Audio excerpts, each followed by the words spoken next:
Hello, and welcome back to Road TRIpVIA. This is episode number 199. Today's category is the Czars of Russia. And if you're reading these questions, you'll have to give me a pass because every website I went to had a different spelling of every name. So if some of the words and names look misspelled, I apologize. It's hard transferring everything over from Russian. So I hope you enjoy it, and I should at least pronounce them correctly. Good luck. Question 1. What does the word Tsar translate to in English?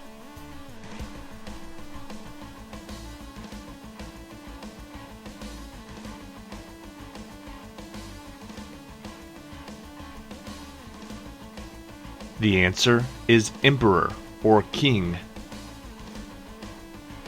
Question 2. Who was the first Russian ruler to be formally crowned as Tsar of all Russia?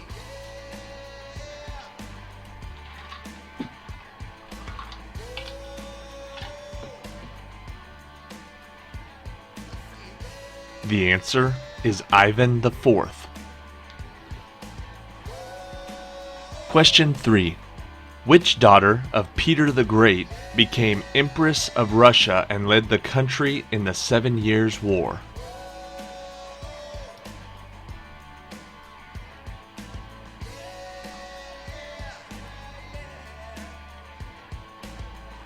The answer is Elizabeth Petrovna. Question 4.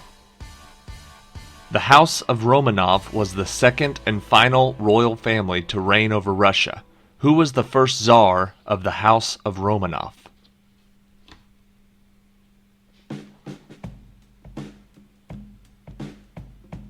The answer is Mikhail Fyodorovich Romanov.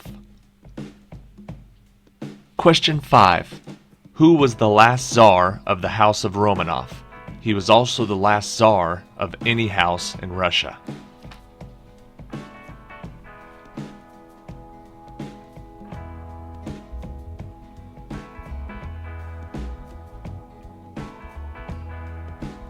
The answer is Nicholas II.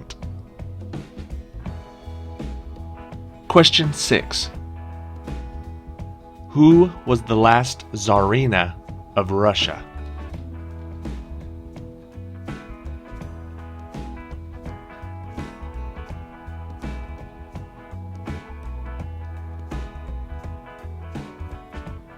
The answer is Alexandra Feodorovna. Question 7. How was Peter II of Russia related to Peter the Great?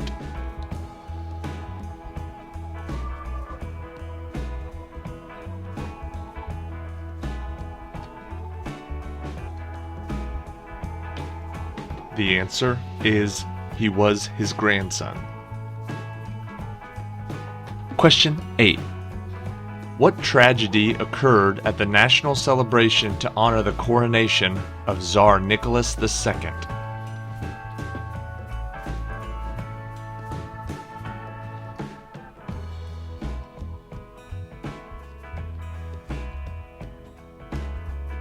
The answer is there was a stampede. Question 9. Completed in 1911 and located in Crimea, which one of the residences did the Tsar and his family prefer to visit during the summer?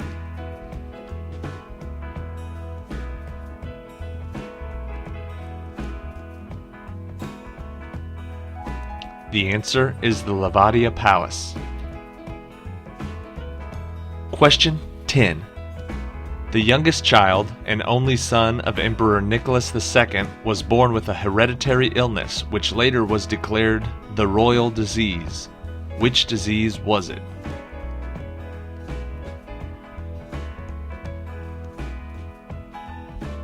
The answer is hemophilia. Question 11. What was the name of the Russian mystic and self-proclaimed holy man who befriended the family of Emperor Nicholas II and known for his healing powers?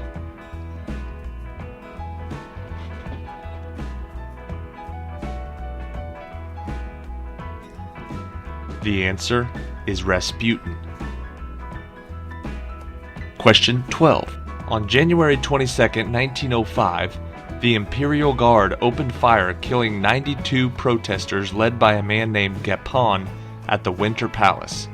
What did this massacre become known as?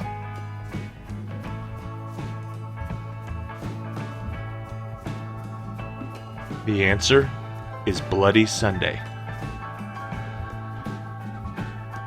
Question 13. After that massacre, in an attempt to ease the wave of opposition and regain support, Nicholas created what representative assembly to give the people a voice?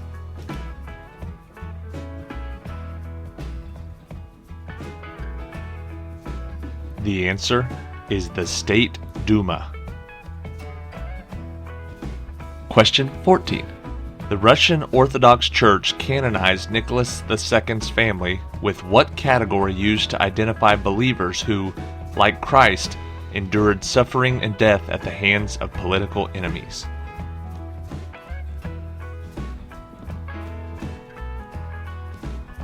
The answer is passion bearers. Question 15.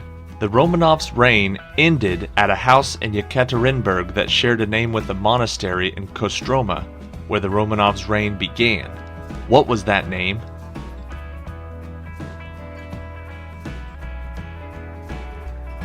The answer is Epetiev, as in the Epetiev house and the Epetiev monastery. Question 16. Although it has since been ruled out as a possibility, which daughter of Nicholas II was originally believed to have escaped the massacre of her family?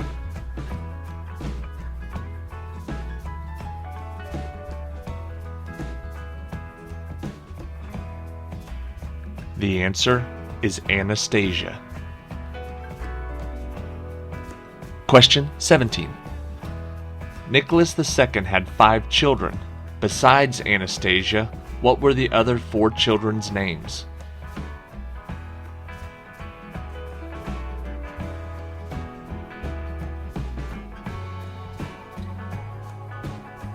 The answer is Olga, Tatiana, Maria, and Alexei. Question 18. What 3 efforts were made to finally kill Rasputin by the Russian conspirators Yusupov and Pavlovich?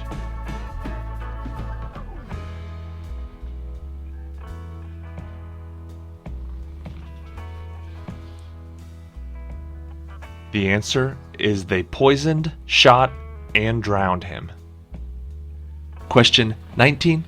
What was the name of the artist who created the jeweled eggs made for Tsars Alexandra III and Nicholas II as Easter gifts for their wives and mothers?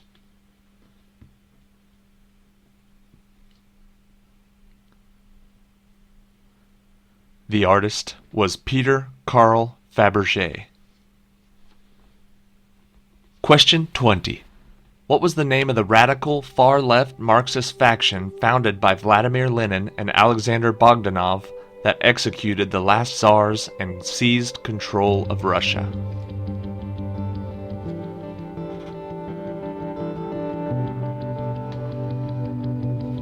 The answer is the Bolsheviks. Alright, that is it for today, and I apologize because that one was a lot harder than I expected it to be. You definitely could not get a passing grade by just watching Anastasia once with that. So I thought there would be a lot easier questions because I thought I was more familiar with that, and it wasn't. So hopefully, if you didn't get a very good grade, maybe you at least learned something today. It's a pretty interesting story, so there's at least that. If you would like to subscribe to the channel, you could do that. We post a new quiz like this, although not as hard, every day around noon Central Standard Time. And I think that's it. We'll see you tomorrow around noon for the 200th episode.